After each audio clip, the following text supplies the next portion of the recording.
but not another doctor. Precisely another doctor.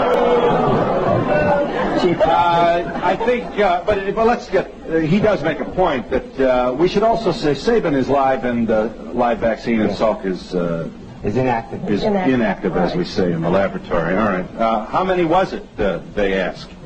Well, how many people know that the European epidemic of polio, there were about 20 or 30 cases in this country.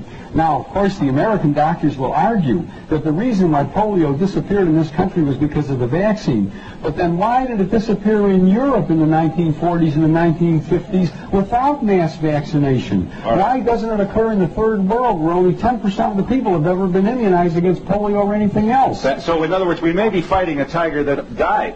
That's quite correct. Ask the people in Great Britain. Ask the people in Japan who... Back here. Gentlemen, if you please. I've got probably the smartest audience we've ever had. I have a question. How long a delayed action, if any, would you connect this with, like MS?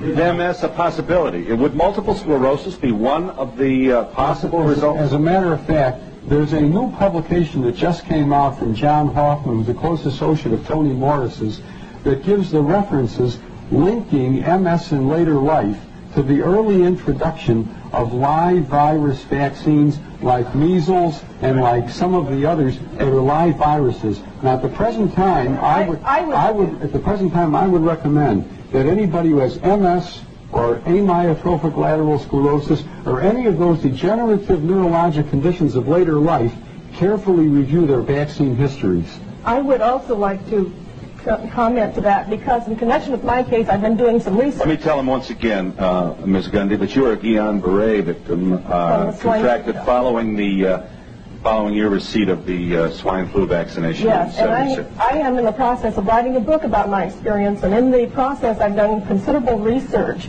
And from what I have learned, it looks as if immunizations frequently cause autoimmune